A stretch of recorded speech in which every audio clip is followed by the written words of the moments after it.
اعوذ باللہ السمیع العلیم من الشیطان اللعین الرجیم بسم اللہ الرحمن الرحیم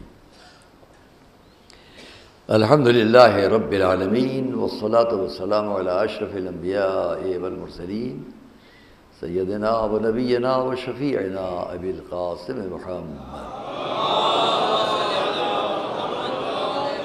وآل بیتہ طیبین الطاہرین المعصومین المظلومین ورحمۃ اللہ علی اعدائہم اجمعین اما بعد فقد قال اللہ سبحانہ فی کتابہ المبین وقولہ الحق بسم اللہ الرحمن الرحیم کما ارسلنا فیکم رسولا منکم یتلو علیکم آیاتنا ویزکیکم ویعلمکم الکتاب والحکمہ ویعلمکم ما لم تکونوا تعلمون صلوات محمد علیہ.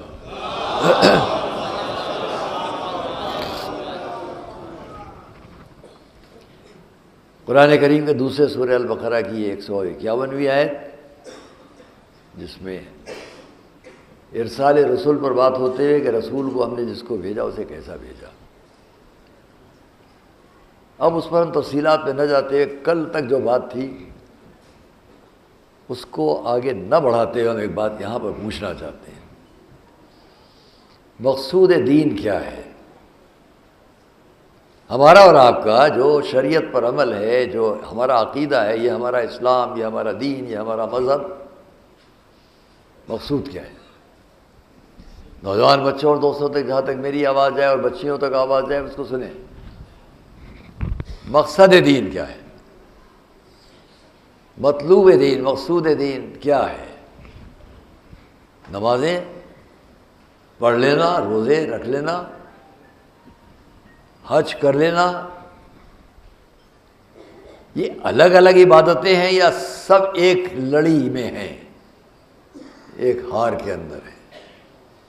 یہ سب الگ، یہ نماز، یہ روزہ، یہ حج، یہ زکوٰۃ، یہ خمس، یہ جہاد، یہ سب الگ الگ ہیں یا ایک ہار ہے موتیوں کا، ہیروں کا، جواہرات کا، جس میں ہر ایک ایک ساتھ ہے؟ جب ہم یہ سمجھ لیں گے کہ ان سب عبادتوں کا مقصد ایک ہے تو یہ سب ایک ہے، اور جب مقصد ہی ایک نہ سمجھ پائیں گے تو سب الگ الگ ہیں. اس فرش پر آپ بیٹھے ہوئے ہیں، مقصد کیا ہے حسینیت کا؟ مقصود حسینیت، مقصد امام حسین،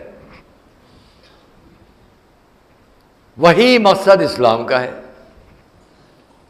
وہی مقصد دین کا ہے. ہم کل آنے والے دن انشاءاللہ نماز پر بات کریں گے، آج اسے نہ بیان کرتے ہوئے بس اتنا یاد دلا دیں تاکہ بہت تشویش میں آپ کا ذہن نہ، آپ میرے ساتھ ہیں. اسلام، قرآن، دین، ساری دنیا کے مذاہب کے لوگ میری بات کو سنیں، وہ کسی بھی ریلیجن، کسی بھی دھرم، کسی بھی مذہب سے تعلق رکھتے ہوں، وہ اس بات کو سنیں. ایک جملے میں بات تمام کر دوں گا، آگے تفصیل دوں گا. اسلام، قرآن، ہمارا دین، ہمارا مذہب مذاہب کا مخالف نہیں ہے. پھر کیا ہے؟ اسلام جہاں تک آواز جائے، جس مذہب کے آدمی بھی ہو وہ سنے میری بات کو اور بات پر غور کرے. قرآن اور اسلام مذاہب کا مخالف نہیں ہے، ظلم کا مخالف ہے. صلوات محمد و آل محمد. ظلم، جہاں ظلم ہوگا نماز اس کی مخالفت کرے گی، روزہ اس کا مخالف ہوگا، حج اس کا مخالف ہوگا، زکوٰۃ اس کی مخالفت میں ہے، خمس اور جہاد سب اس کی مخالفت میں. جہاد کا مفہوم اسلام میں ترویج ظلم نہیں ہے، ظلم کو روکنا ہے. صلوات محمد علیہ. آئیے ساتھ آئیے.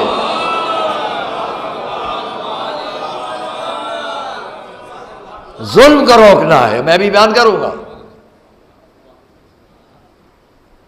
مفہومیت، مقصدیت کیا ہے دین کی، شریعت کی، مذہب کی؟ غور کرو بچوں، تم سے کہہ رہا ہوں، جو میرے بچے بیٹھے ہوئے، میں دلیل دیتا ہوں.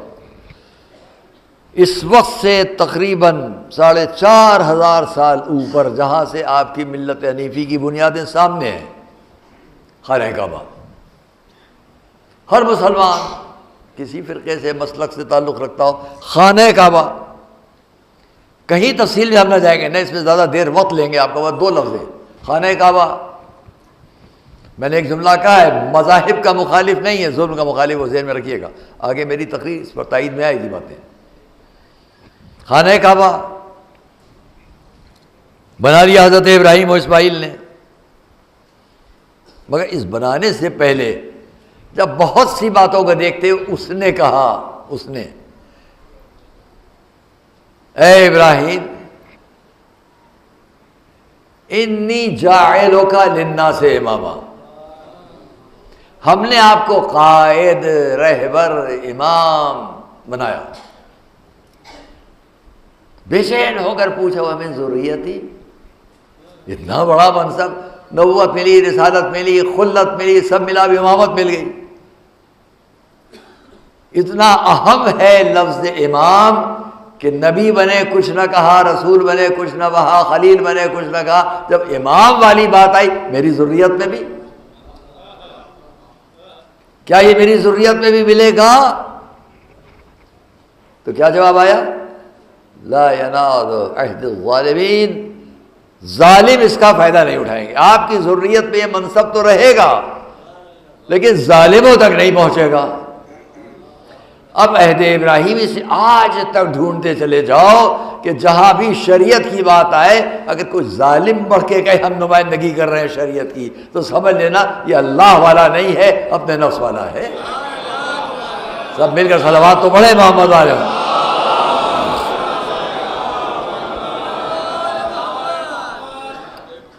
ہمیں خوشی ہے کہ ہمارا بہت بافہم مجمع ہمارے سامنے آتا ہے، جن کو شوق ہے جہاں جہاں بھی میری آواز جا رہی ہے وہ بھی سنیں. اب ہم اس پر بہت وقت آپ کا نہ لیں. ظالم فائدہ نہیں اٹھائے گا، یہ عہدہ ظالم کو نہیں پہنچے گا. وقت گزرا، یہ آیت 124ویں ہے. صرف 2 آیتوں کے بعد بات بدل گئی. وَإِذْ يَرْفَعُ إِبْرَاهِيمُ الْقَوَاعِدَ مِنَ الْبَيْتِ وَإِسْمَاعِيلُ رَبَّنَا تَقَبَّلْ مِنَّا إِنَّكَ أَنْتَ السَّمِيعُ الْعَلِيمُ رَبَّنَا وَاجْعَلْنَا مُسْلِمَيْنِ لَكَ وَمِن ذُرِّيَّتِنَا. پھر آ گئی بات، اب بات بدل دی حضرت ابراہیم اور اسماعیل نے. وہاں آزمائش ہوئی، عہدہ ملنے لگا، ہماری ذریت، ظالم نہیں فائدہ اٹھائیں گے. اب بات بارگاہ رب میں دعا کا انداز بدل دیا. ہم دونوں کو اپنا اطاعت شعار قرار دے، ہماری ضروریت میں سے بھی ایک گروہ کو اپنا اطاعت شعار قرار دے. سب کی بات ہم بھی نہیں کر رہے، ابراہیم و اسماعیل کہہ رہے ہیں، سب کی بات ہم نہیں کہہ رہے. جو ہماری ضروریت میں تیرے ماننے والے ہو انہی کی بات کر کے کہہ رہے ہیں، انہی میں سے کو نبی بنا دے. کیا مطلب ہوا؟ اب ظالم نہیں، ظلم کی بات ختم. تو عزیزان گرامی، اسلام مذاہب مخالف نہیں ہے، ظلم مخالف ہے. جہاں تک حضرات تشریف فرما ہے، ابھی آپ چونک جائیں گے. ہندو دھرم ہو، جینی ہو، بدھسٹ ہو، کوئی بھی دھرم ہو، ہر مذہب کوئی بھی ہے وہ ظلم کا مخالف ہے. قرآن سابق کی تمام کتابوں کی تصدیق جب کرتا ہے تو ان میں سے ہر کتاب ظلم کی مخالف ہے. آسمانی کتاب، دینی کتاب، مذہبی کتاب ظلم کے مخالف ہے. اب آئیے میں آج تقریر کا رخ ذرا سا بدل کے، چونکہ فرمائش ہے کہ مولا علی پر بات ہو، زیادہ بات ہو، تو ہم وہاں تک آ رہے ہیں. استقبال میں ذرا پرزور صلوات ہو.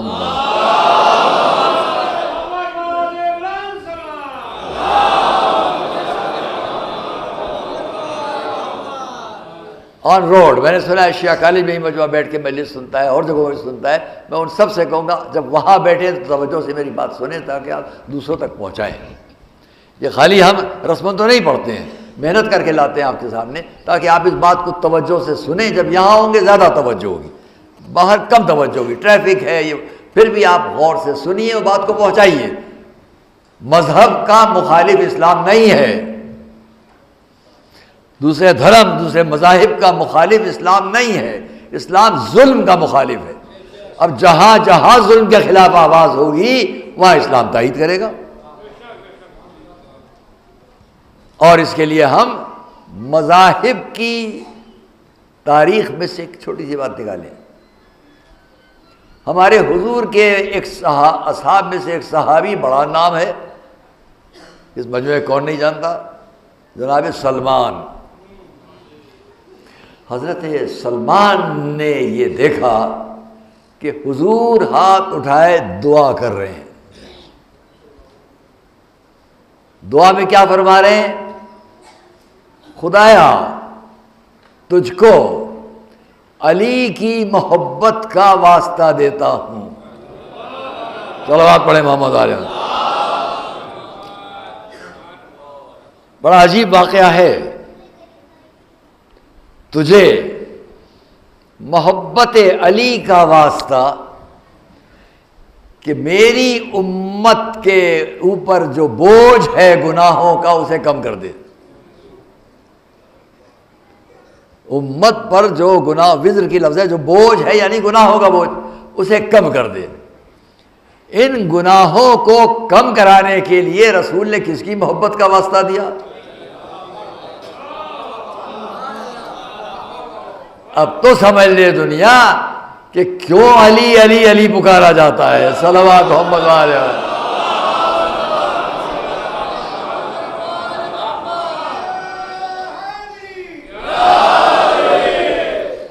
میں اگر یہ جملہ کہوں تو کسی کو برا نہ لگے اور یہ نہ کہے یہ آپ نے کیا کہہ دیا. دیکھیے اب اس کے بعد کیا کہا حضرت سلیمان نے، حضرت سلمان نے کیا کہا. جو وہاں وہ کہہ رہے ہیں وہ منظر میں یہاں پا رہا ہوں. نہیں خیال کیا آپ نے؟ جو وہ وہاں کہیں گے وہ منظر میں یہاں اس لیے پا رہا ہوں کہ یہاں بھی ہر شخص چاہتا ہے اور ہے کہ نہیں. وہاں بھی یہی منظر ہے کہ سلمان بڑے یا رسول اللہ دعا تو میں بھی اسی طرح مانگا کرتا ہوں، مگر آج مدح علی میں کوئی ایسی بات بتا دیجئے جو میرے لیے فخر کے ثابت قابل ہو. صلوات محمد علی محمد.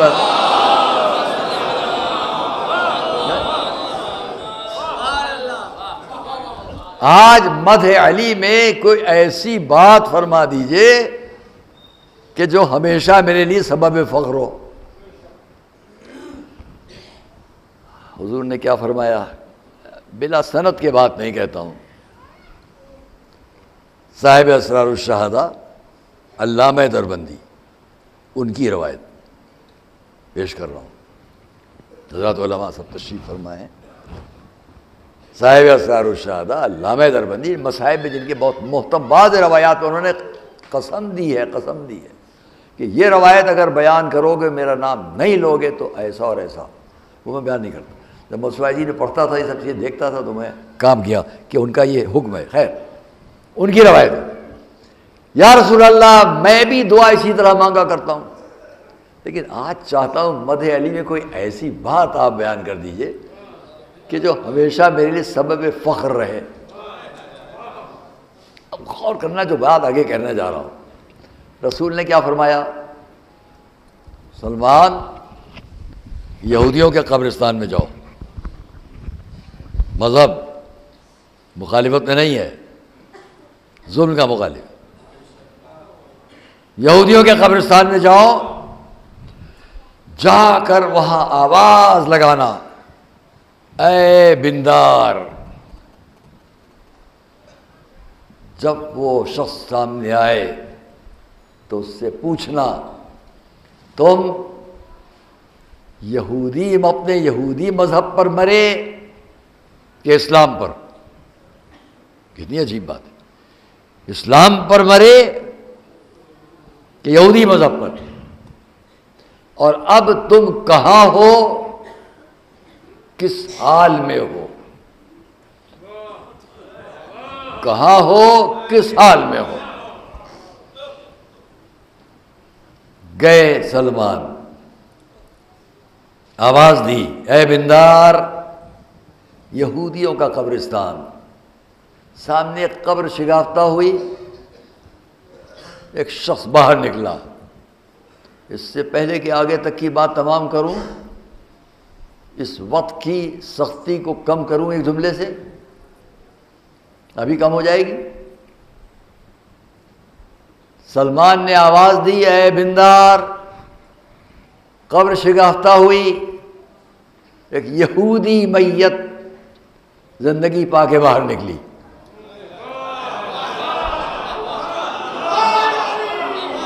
بس آگے نہیں کہہ رہا ہے، یہ ہے ماشاءاللہ ہمارا لکھنؤ، آگے اب ہمیں نہیں کہنا ہے، سب سمجھ گئے۔ چلیے بات بچے نہ سمجھ سکو تو کہہ دوں، رسول کا ایک صحابی اگر آ کے یہودیوں کے قبرستان میں آواز دے لے تو یہودی کو زندگی مل جائے تو آقا کی ٹھوکروں میں زندگی کیسے نہ ہو؟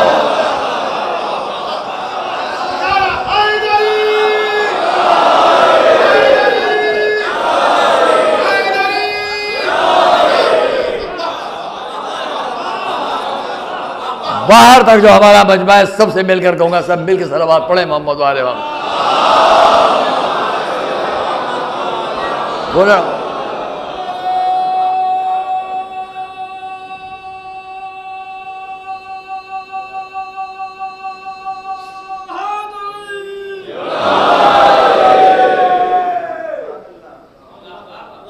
آئے سلمان، آواز دی، اے بندار، آیا سامنے، کیوں بلایا ہے؟ کیا یہاں نہ کہوں میں اتنا؟ نہ ان کو ڈر کیا آیا کیسے یہ، نہ اس کو خیال یہ کون آ گئے، جیسے پہلے سے کچھ دونوں طرف حکم پہنچ چکے ہیں۔ میں یہ خیال کیا دونوں طرف ادھر سے حکم پہنچ چکے ہیں، وہ آئے گا پکارے گا، آنا تم، بلا اجازت کوئی نہیں آ سکتا۔ کون آئے گا؟ رسول کا صحابی آ کے پکارے گا۔ جب رسول کا صحابی پکارے تو قبر میں انقلاب آ جائے تو جن کی قبروں میں خود آقا پہنچ جاتے ہیں، صلوات محمد علیہ۔ اے بندار، یہ بتاؤ، سب پوچھا،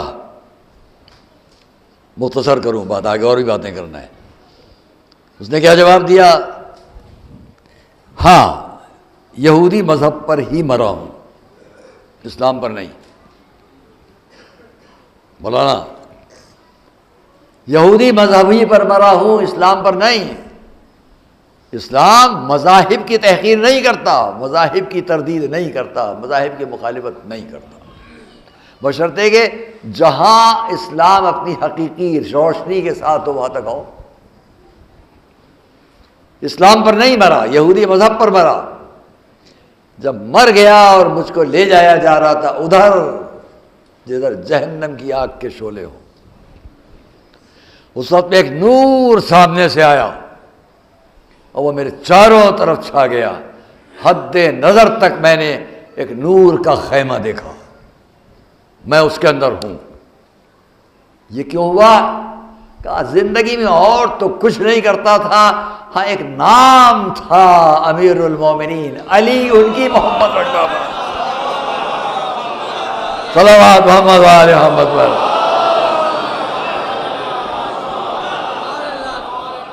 امیر المومنین علی کی محبت رکھتا تھا، اور اس لیے میں راحت میں ہوں۔ بات تمام ہو گئی، راحت میں ہوں۔ سلمان چلے، آئے، خدمت رسول میں آئے۔ تمام کروں جملہ؟ خدمت رسول میں آئے، یا رسول اللہ ایسا اور ایسا اور ایسا واقعہ پیش آیا۔ فرمایا وہ جو تم مدح علی میں اضافہ چاہتے تھے یہ اس لیے کیا گیا، وہ جو تم مدح علی میں اپنے معلومات میں اضافہ چاہتے تھے یہ اس لیے کیا گیا، اور اب اس بات کو میری طرف سے دوسروں تک روایت کرو، چاہے عیسائی ہو، نصرانی ہو، یہودی ہو، مجوسی ہو، اگر محبت علی پر اٹھے گا تو اللہ اس کے ساتھ رحم اور محبت اور نرمی کا سلوک کرے گا۔ صلوات محمد علیہ محمد۔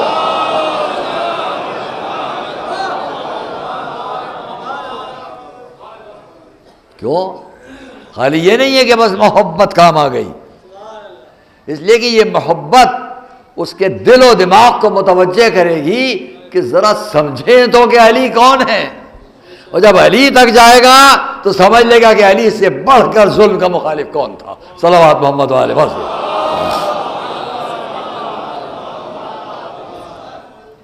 دوسرے مذاہب کی بات، اور مذاہب کی بات کرتا میں آپ سے یہاں پر، لیکن تھوڑا بات کو سمیٹ لو۔ دیکھیے، ہم بہت پہلے آپ کے سامنے اس کو بیان کر چکے ہیں، اور دوسری بات بھی جو ہم ابھی آپ سے کہیں گے وہ آپ کی بہت سنی ہوئی ہے، لیکن جو اس میں میرا آج کے حساب سے جو فیصلہ ہوگا، جو ذہن ہوگا، وہ متوجہ کرنا ہوگا، وہ پیش کر دوں گا۔ جنگ احد ہے، جنگ نہیں پڑھنا ہے، احد کی جنگ، لوگ احد کہتے احد، خیر ہم احد کہہ لیں۔ جنگ احد ختم ہو گئی، جنگ ختم ہو چکی۔ یہ واقعہ نے بہت پہلے آپ کے سامنے کبھی پڑھا ہے، اور آسمان سے جبرائیل ذوالفقار تلوار لے کر آئے۔ میں اس کو اپنی جب کبھی میں نے آپ کے سامنے خیبری اشرا پڑھا تھا تو اس وقت میں نے اس واقعے کو پیش کیا تھا، جنگ احد کے سلسلے میں۔ جب لائے تو انہوں نے لا کر یہ کہا یار، اور میں نے اس وقت جملہ جو کہا تھا وہ جملہ کہہ دوں آج آپ کے سامنے پھر دوبارہ، مجھے ہر بات یاد رہتی ہے میں نے کس سن میں کیا پڑھا، یاد رکھنے کا طریقہ ہے کہ نوٹ کرتا ہوں۔ تو ویسے ہی اس وقت ہم نے یہ فقرہ کہا تھا کہ جنگ احد ختم ہو گئی، ذوالفقار انعام میں اب آئی، تو میرا جملہ یہ رہتا ہے کہ جنگ فتح کرنے کے لیے تلوار نہیں آئی ہے، جنگ فتح ہو چکی ہے تو انعام میں آئی ہے۔ صلوات محمد وآل محمد۔ انعام ہے، انعام۔ اور اب آخر میں ذوالفقار کے بارے میں، کیونکہ اس سے اور بہت کہ نہیں، این میدان جنگ میں تلوار ٹوٹ گئی تو تلوار لائی گئی، سب ہے، وہ روایت اپنی جگہ ہے، روایت اپنی جگہ ہے، اس کے حساب سے ہم آپ سے بات کریں۔ یا رسول اللہ، یہ تلوار ہم آپ تک لائے اللہ کے حکم سے اور اس کی طرف سے یہ حکم ہے کہ تلوار ان کو دی جائے جو ان 5 باتوں پر عمل کرتے ہو۔ میرا دل کہتا ہے جب لوگوں نے سنا کہ رسول تک تلوار آئی ہے جو انعام میں دی جائے گی، تو ایک علم کے لیے لوگ اتنا بے چین ہوئے تھے تو تلوار کے لیے کتنا بے چین ہوئے ہوں گے۔ صلوات محمد وآل محمد۔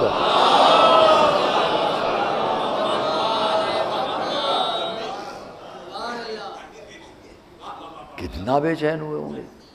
رسول نے کیا فرمایا؟ ہاں ٹھیک ہے میں دوں گا، لیکن جبرائیل نے شرائط بھی رکھے ہیں۔ پہلی شرط اس میں سے یہ رکھی گئی ہے کہ تلوار اس کو دی جائے جو ایک دن میں پورا قرآن ختم کر لیتا ہو۔ میں کہتا ہوں یہی میں بہت سے لوگ واپس ہو گئے ہوں گے۔ ایک پارہ پڑھنا مشکل ہوگا، ایک سورہ پڑھنا مشکل ہوگا، تو پورا قرآن۔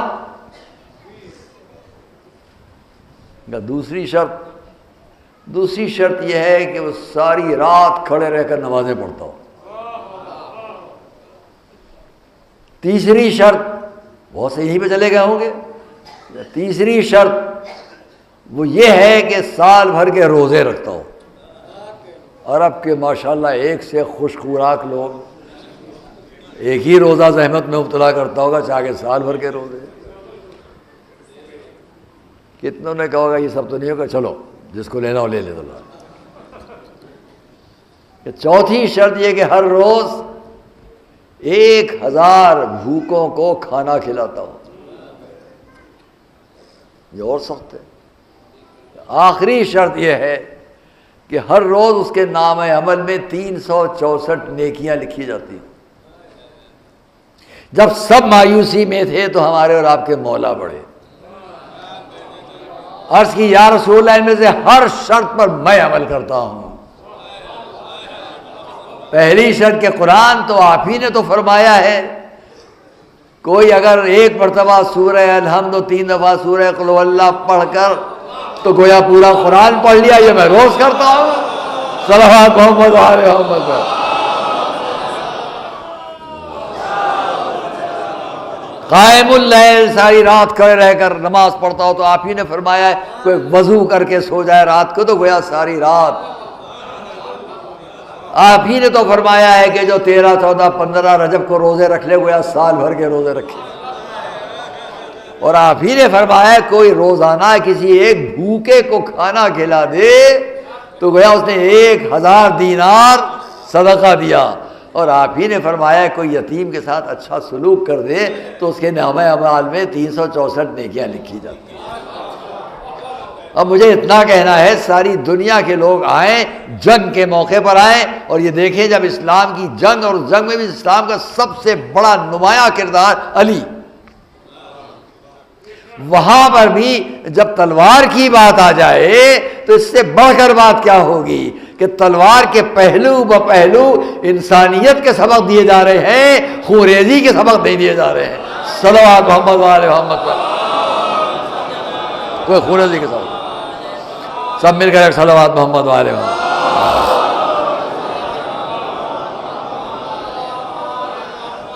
اور آج کی بات تمام کرنے کے لیے میں آپ کو تھوڑی دیر کے لیے ساتھ لے چلوں، زیادہ نہیں بیان کروں گا. روسوت یاد کیجیے، آپ بہت سنا ہے آپ نے، لیکن میرے موضوع کے مطابق اس سے بات کروں گا.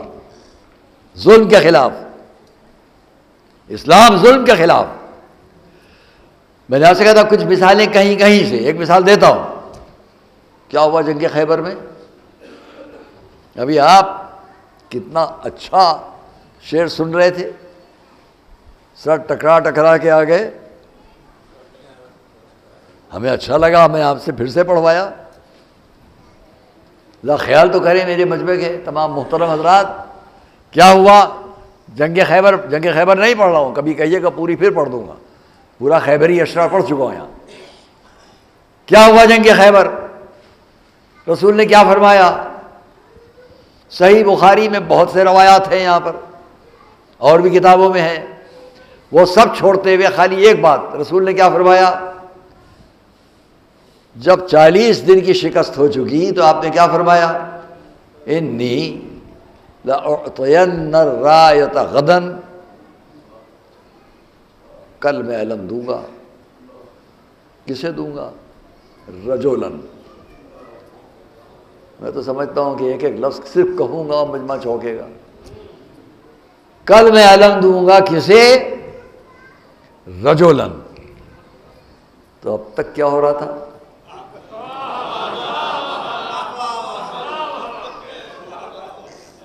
کرارن، پے در پے حملے کرنے والے کو. ابھی تک کیا ہو رہا تھا؟ یہ پے در پے حملے کرنے والے، وہ پے در پے صلوات محمد والے. یہی تو ہو رہا ہے. غیر فرار، بھاگنے والوں میں نہیں ہوگا. نہیں پڑھ رہا ہوں خیبر، پہلے سے کہہ رہا ہوں، بہت محترم موضوع پر ذہن میں رہے آپ کا، اسی کے بارے میں جو بات کہنا چاہتا ہوں.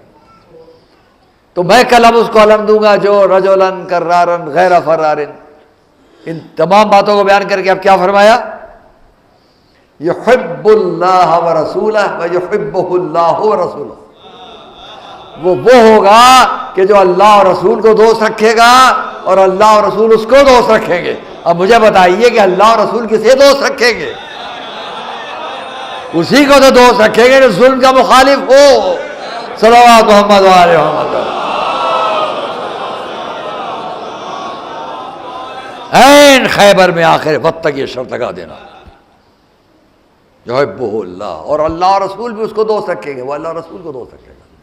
وَيَفْتَحُ اللَّهُ عَلَىٰ يَدَيْهِ، اور اللہ اس کے دونوں ہاتھوں پر فتح عطا کرے گا.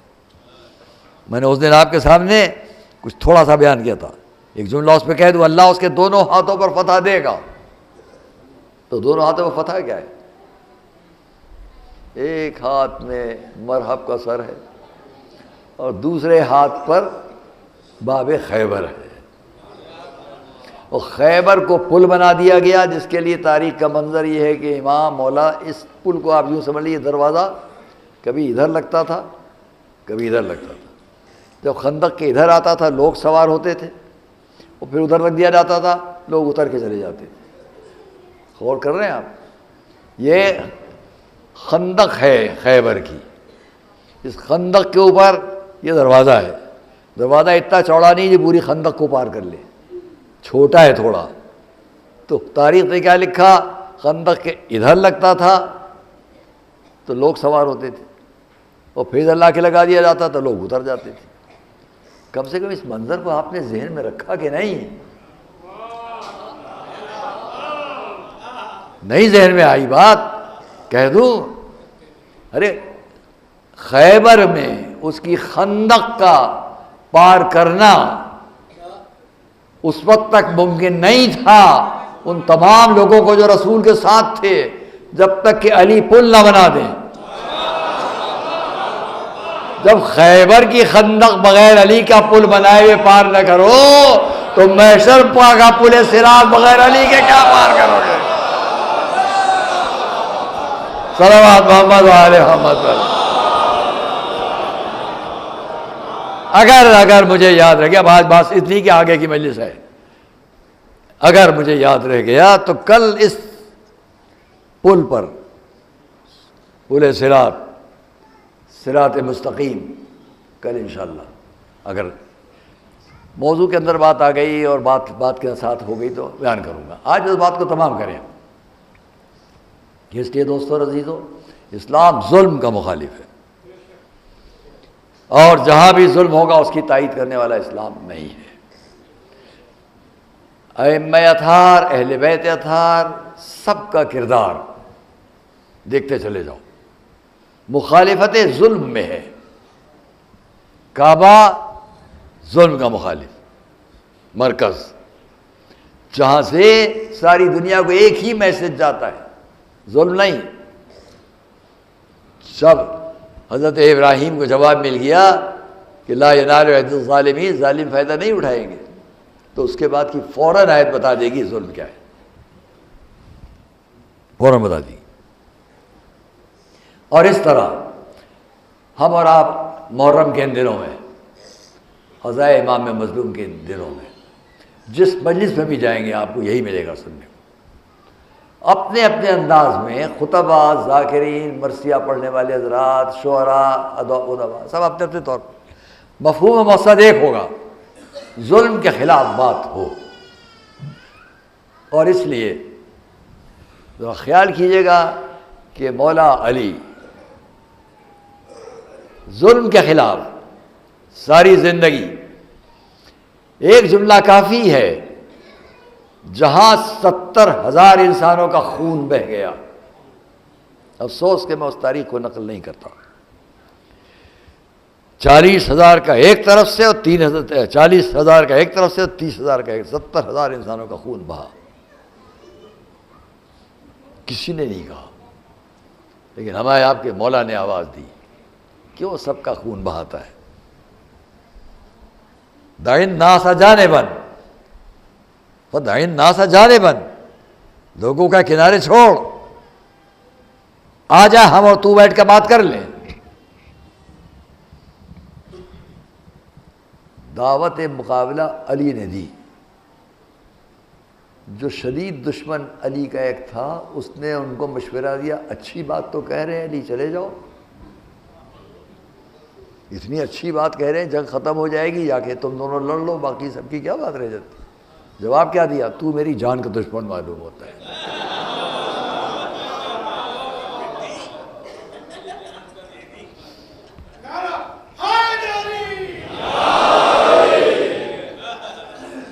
مجھے ایسا لگتا ہے تو میری جان کا دشمن ہے. جانتا نہیں کہ کون ہے جو علی کے مقابلے میں آیا اور بچ کے نکل گیا ہو. صلوات محمد و آل محمد.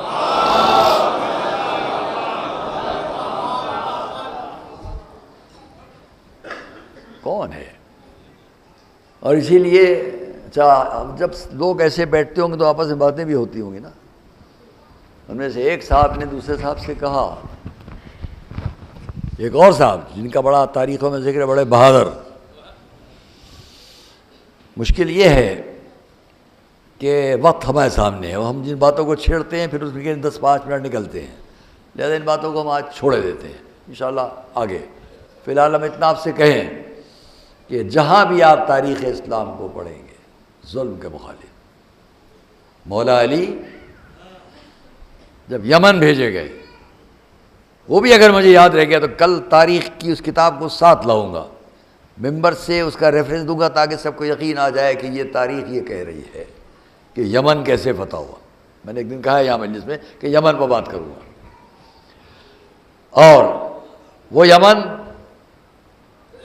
کہ جہاں سے ہمارے اور آپ کے حضور کو محبت تھی، بہت محبت تھی، قرن اسی یمن کی بات ہے، وہیں سے حضرت اویس قرنی جس جنگ کی میں آپ کو اشارہ دے رہا تھا اسی جنگ کی بات ہے۔ اویس جیسی شخصیت فرات کے کنارے بیٹھے وضو کر رہے ہیں، نماز پڑھ رہا ہے کہ اتنے میں جنگی طبل کی آواز آئی،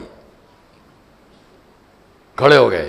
یہ آواز تو علی کے لشکر کی ہے، جنگ کے لیے بلایا جا رہا ہے۔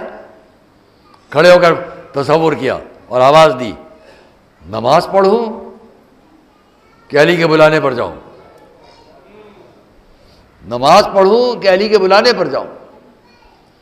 خود ہی فیصلہ لے لیا، نماز بعد میں ہوگی، پہلے علی کا حکم کا اتباع۔ صلوات محمد وعلی محمد۔ عزیزو، اس سے اندازہ ہم کر لیں کہ ظلم کے خلاف کون کون کہاں پر، جو بات ہے ظلم کے خلاف، علی ظلم کے خلاف بلا رہے ہیں۔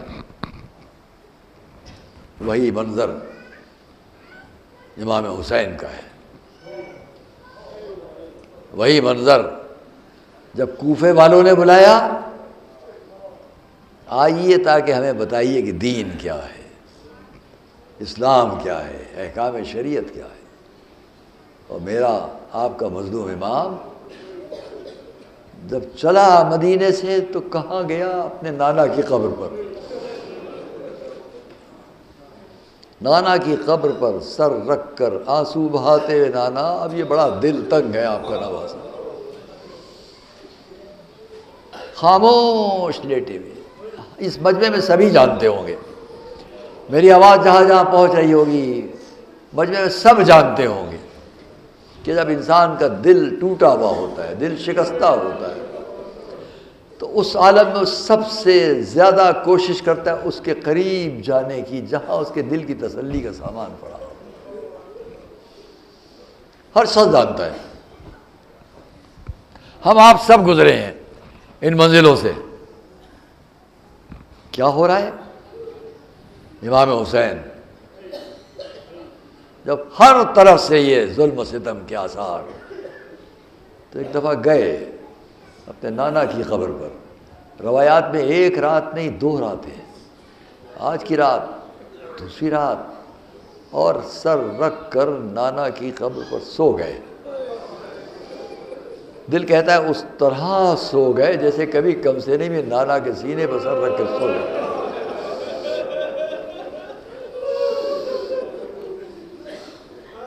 تنہائی ڈھونڈ رہے ہیں، اکیلا پن ڈھونڈ رہے ہیں، ایسا ہوا میں ہوں، نانا کی قبر کوئی نہ ہو۔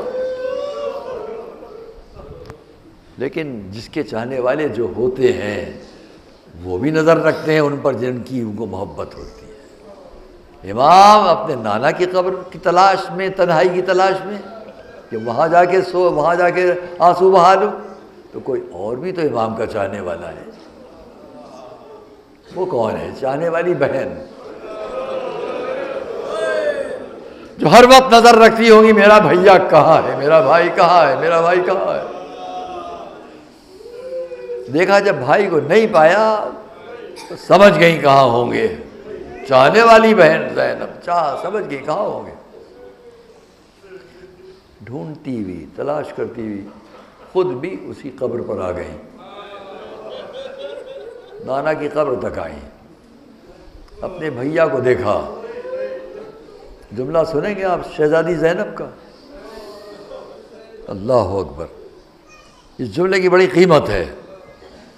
روایت میں ہے کہ شہزادی زینب نے آ کر آواز دی، نانا اما سمعت حال کتابت یزید، نانا کیا آپ نے سنا کہ یزید نے کیا خط بھیجا ہے؟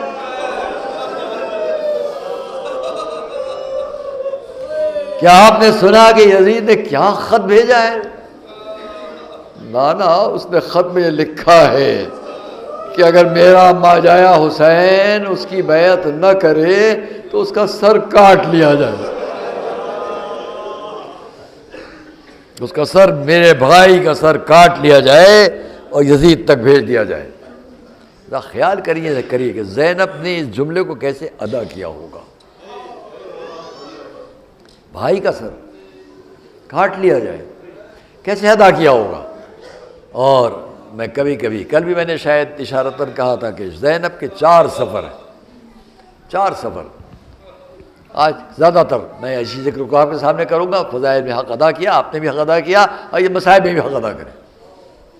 شہزادی زینب کم سنی ہے، اور جب جاتی تھی قبر رسول تک تو علی ساتھ لے جاتے تھے، معصوموں کے حصار میں لے جاتے تھے، کسی غیر کی نظر زینب پر نہ پڑے۔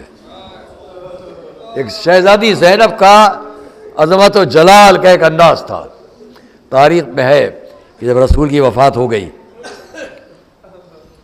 اور مولا علی نے طے کر لیا کہ اب مدینہ نہیں رہا جائے گا، اب کوفے رہیں گے،